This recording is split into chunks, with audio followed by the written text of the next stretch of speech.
So guys, welcome back to this channel. So the youths in Edo State, they are now resisting the attempts of APC to rig the Edo State gubernatorial election.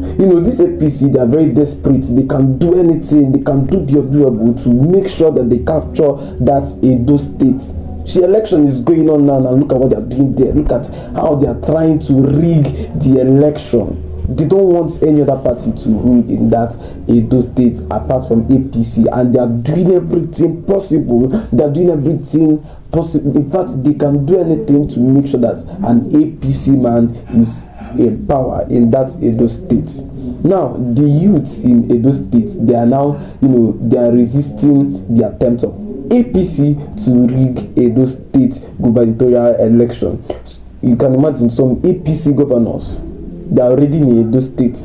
Now tell me, what are they doing in that Edo State? I don't even know what they are. I don't even understand what they are doing in Edo State. Well, we all know that they are trying to win this election.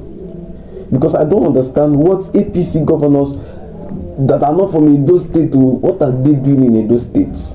What are they doing in Edo? They are trying to make sure that they rig this election. They are just trying to make sure that they rig this election. So the youths in Akoko Edo, they stormed out to protest that the governor of Kogi State should leave their state. You can imagine what governor of Kogi State is doing in Edo State. A man that we all know that he rigged this election black, and in fact he rigged his own election. Everybody knows that was rigging. They rigged it, and nobody did anything about it. Now he's in Edo State. What is he doing in Edo State? These guys, they came out to protest, and they were asking the Kogi State governor to leave their state, leave Edo State for them. And these guys, they are not smiling. They are very, very angry with that man, because they are even trying to break everything. They are trying to, in fact, if not for the intervention of these their guards now, these their police that is following them up and down, they would have dealt with that man. Now they are now asking him to leave their states. A man that everybody knows that he rigged his own election blatantly. What exactly is he doing in Edo State? I wonder why people cannot allow the will of the people and the mandate to their mandate to stand. They would like to impose things on people. I wonder why we cannot allow people's voices to be heard in Nigeria. I wonder why that is happening. And this is the problem you have in Nigeria today. They don't allow people's voices, they don't allow people's mandate, they don't allow people's will to stand in Nigeria. They always like imposing people. They always like imposing the wrong people on Nigerians. Why do you want to suppress the will of the people? Why do you want to impose a candidate on the people? This is the same thing that we are suffering in Nigeria today. You impose yourself on Nigerians, and Nigerians are going through a lot. They are going through pain, and you don't even feel guilty about it. You don't even feel guilty about that, and you still want to impose a candidate in those states. Allow the people to vote for who they want. Allow them to choose their representative. Allow them to choose who they want. And you are imposing somebody on them.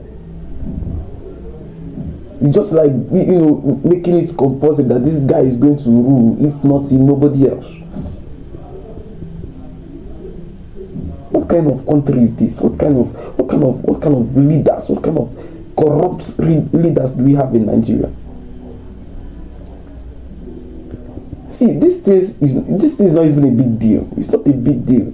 If it was not for a free and fair election, do you think that APC would have gotten the opportunity to rule Nigeria today? APC wouldn't have gotten the opportunity to be at the helm of affairs today. So why then have they decided to destroy every institution? They have decided to destroy every institution that brought them into power. Now just look at what they have turned INEC into. Just look at what they have turned INEC into. INEC is now a puppet. They now manipulate them. INEC has now become a tool that is being used by politicians. They have become a puppet. They have become a tool that is being used by politicians. Are you even talking of INEC? What of judiciary? Judiciary that used to be the last hope of the common man, the voice of the voiceless. It has now become the voice of the politicians. It has now become the voice of the politicians. Imagine the judiciary being rated as the most corrupt institution in Nigeria in 2020. Just look at what happened in 2023. How they rigged that election. How Nigeria is doomed. Nigeria is doomed. Imagine judiciary being rated as the most corrupt institution in Nigeria in 2023. And tell me that Nigeria is going to be better when you have those people around us, when you have these monsters around us. This is so disheartening. This is all what APC has cost Nigerians, and they don't care about it. Do you know why they're even doing this thing? They are doing this. They are trying to make sure that every state in Nigeria has an APC, as their leader. Because of this upcoming 2027 election, this presidential election that is coming up in 2027, so it will be easy for them to manipulate everything. This is why they are struggling to make sure that this APC is going to be, the second to none. In fact, it's going to be the first. I just hope that these Edo people they will not allow these people to rig this election, because it's getting worse. It's getting tough. It's getting worse. So guys, I would like you to air your views in the comment section on what you think about this video, and we have come to the end of this video. Please, if you are new to this channel, please do well to subscribe, like, and also drop your comments below. I will see you guys in my next video.